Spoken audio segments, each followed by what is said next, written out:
Vamos a seguir viendo los ríos.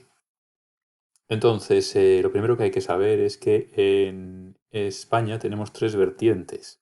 Vertientes quiere decir em, la zona o digamos, la orientación hacia la que desemboca un río. Entonces, tenemos estas tres vertientes. La vertiente atlántica, todo esto de aquí, porque esto es el océano Atlántico.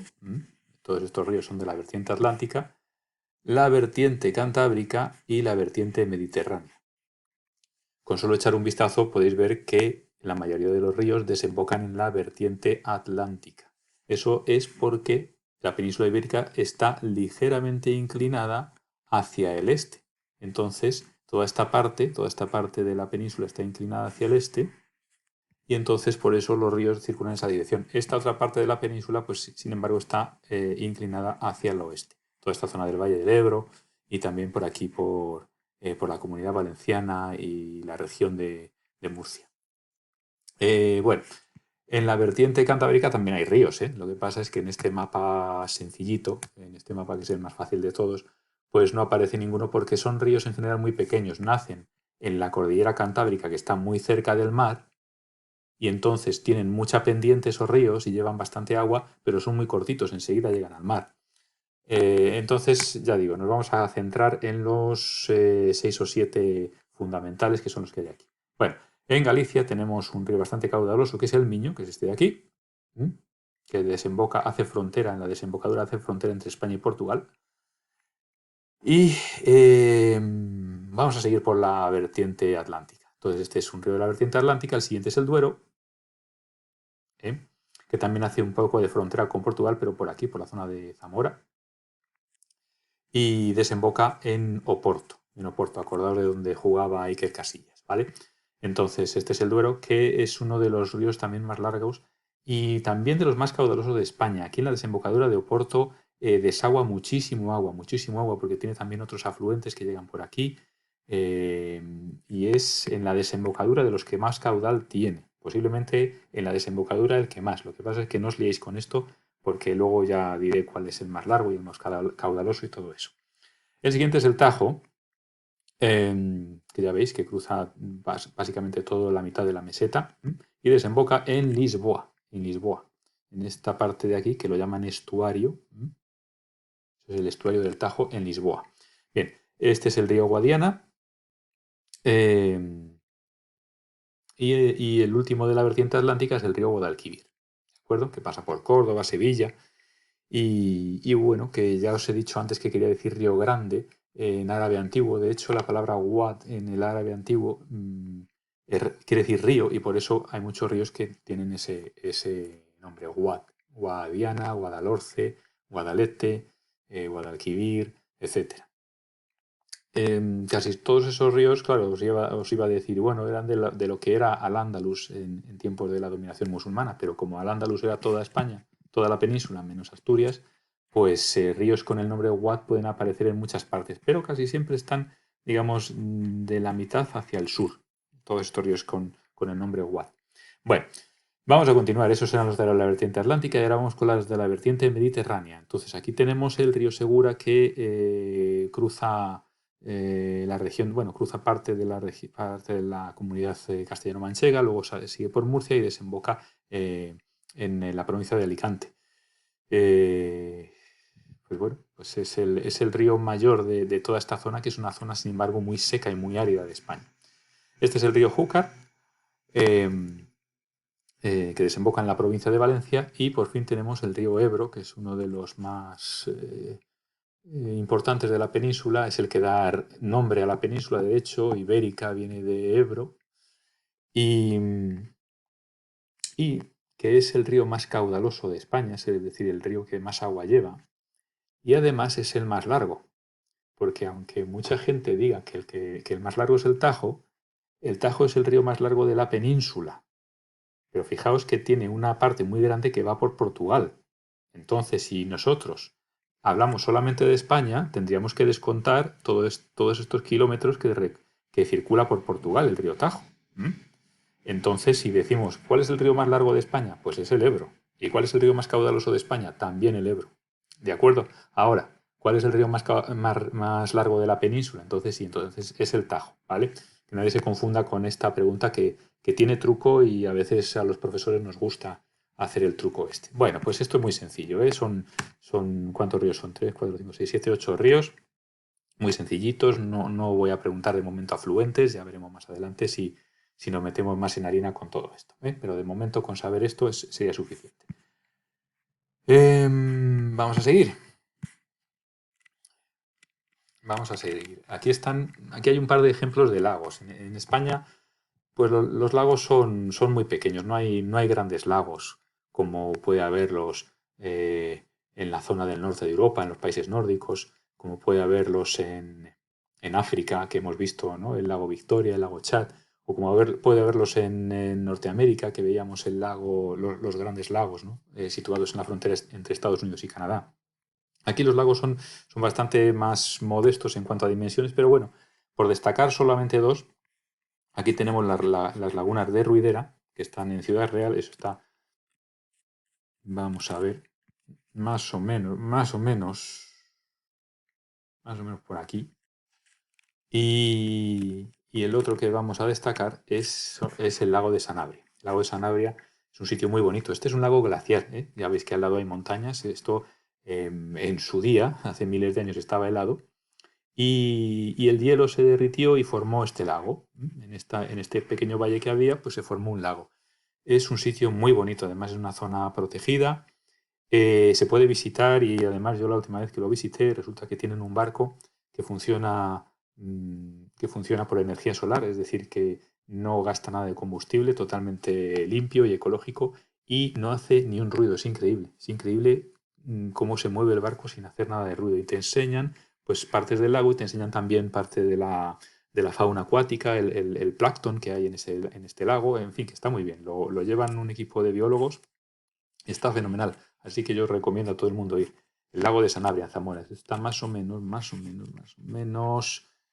A ver que me ubique yo. Esto está más o menos por aquí. ¿De acuerdo? Bueno. Sigamos. Entonces, eso en cuanto a lagos, ¿vale? Los ríos que hemos señalado y estos dos lagos, las lagunas de Ruidera y el lago de Sanabria. Vale. Vamos a pasar a la última parte del tema, que son los climas. Y los climas, lo bueno de los climas es que los hemos visto en la lección anterior y entonces ya nos deberían sonar de algo.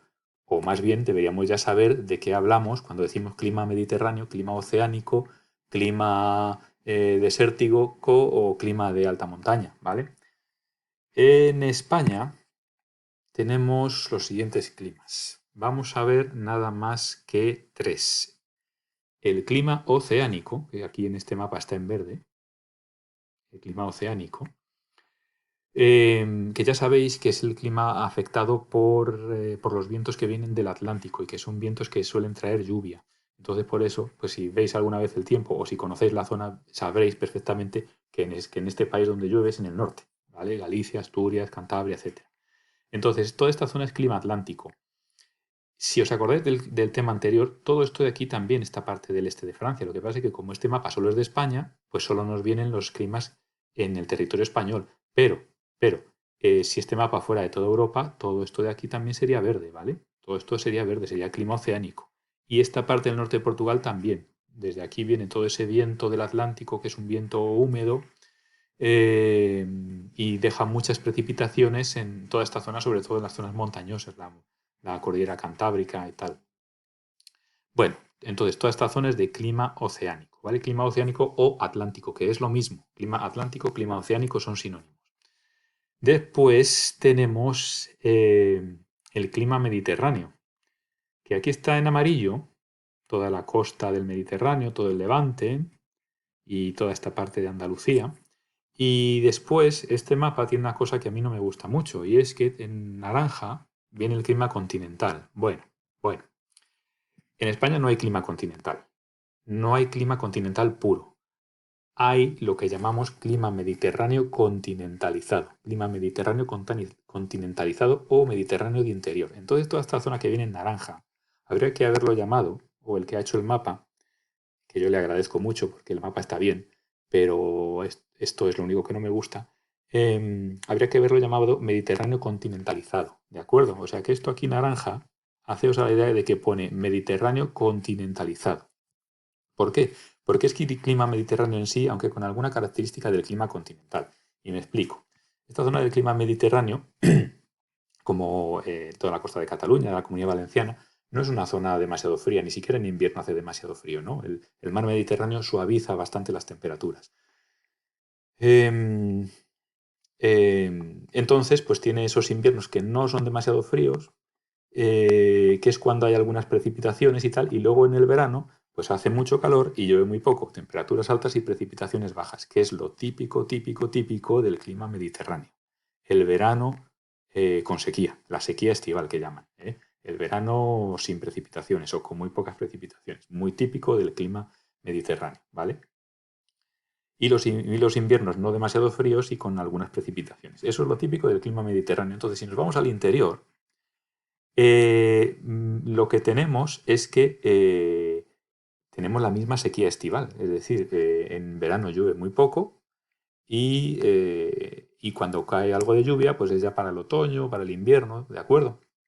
Entonces nosotros que estamos más o menos aquí, entre este es el río Guadarrama y este es el río Jarama, nosotros que estamos más o menos aquí tenemos un clima mediterráneo continentalizado. Es igual que el que tenemos por aquí, pero la diferencia más importante es que en invierno hace más frío, hace bastante más frío. Es decir, aquí sí que algún día de madrugada cuando salimos para el instituto igual hace 2 grados bajo cero, ¿no? En pleno invierno, o sea que ya hace fresquete. Eso en la costa de la Comunidad Valenciana, todo esto del Golfo de Valencia, eso no, ahí no, esas temperaturas no se alcanzan. Eso, vamos, muy, muy rara vez se habrán alcanzado, ¿no? Esta gente, vamos, ha visto la nieve en contadas ocasiones. Entonces, por eso se dice que es mediterráneo continentalizado, porque si os acordáis, el clima continental es el clima de zonas que están lejos del mar. Entonces, bueno, pues sí, nosotros aquí en Madrid pues estamos lejos del mar y entonces esos inviernos son más fríos. La tierra se enfría antes que las zonas costeras, el interior se enfría antes que las zonas costeras y hace más frío en invierno, pero por lo demás es parecido a este otro clima, ¿eh? Las épocas de lluvia son más o menos las mismas y después en verano pues llueve muy poquito y hace mucho calor, que es lo típico del clima mediterráneo. Bueno, en cuanto a las precipitaciones, en toda esta zona del Levante tiene una cosa especial y es que al final del verano, principios del otoño, como a principios de octubre, tiene una cosa que llaman gota fría y es que llueve muchísimo. Pero eso os lo voy a explicar en otro momento porque no es materia de esta lección, ¿eh? Eso es una cosa muy característica de esa región y que no es porque sea clima mediterráneo en sí, sino por otra serie de factores un poco más complejos, que ahora mismo no vienen al caso. Vale. Entonces tenemos el clima oceánico y el mediterráneo, y esta zona de aquí es un clima árido, es un clima casi desértico, casi de estepa, muy poca de vegetación y llueve poquísimo. Poquísimo. ¿Y por qué llueve muy poco? Pues por algo que hemos visto en la lección anterior, por el efecto Foehn. ¿Qué pasa? Que los vientos en general en la península ibérica vienen del noroeste hacia del noroeste hacia el sudeste. Desde el noroeste hacia el sudeste. Así van los vientos, en general en la península ibérica. Entonces, ¿qué pasa? Que los vientos que traen las nubes llegan a la península y por aquí empieza a llover. Y aquí se encuentran con las montañas, Montes de León, Cordillera Cantábrica, y llueve más porque las nubes no pueden atravesar las montañas. Y entonces sigue el viento soplando el resto de nubes que quedan, pues llueve por aquí, en el sistema central, en el sistema ibérico, sigue lloviendo algo. Y el viento sigue soplando y cada vez lleva menos nubes porque ya ha llovido mucho por aquí, ¿eh? Y para cuando llega aquí, pues a lo mejor llueve algo en las cordilleras béticas, y cuando llega aquí, el viento no lleva ni una sola nube. Ni una sola nube. Entonces, cuando llega aquí, el viento viene seco, seco. No llueve y no solo eso, sino que al tocar la superficie ese viento se calienta y el viento caliente ya sabéis que absorbe la humedad, o sea que es que no solo es que no llueva, sino que la humedad que haya en el ambiente la absorbe, ¿eh? Y por eso en zonas de Almería pues tenemos parajes como este. Esto es el desierto de Tabernas. Fijaos, parece un desierto de las películas, ¿no? De las películas del oeste. Y de hecho lo es, porque aquí grababan muchas películas del oeste. Por eso hay un sitio que lo llaman el Mini Hollywood, que tienen todavía los decorados de cuando grababan películas del oeste hace 1000 años, y que bueno, tienen ahí gente actuando y tal, y se puede visitar. En fin, Bueno, pues seguimos un poco más hablando de los climas en el siguiente vídeo.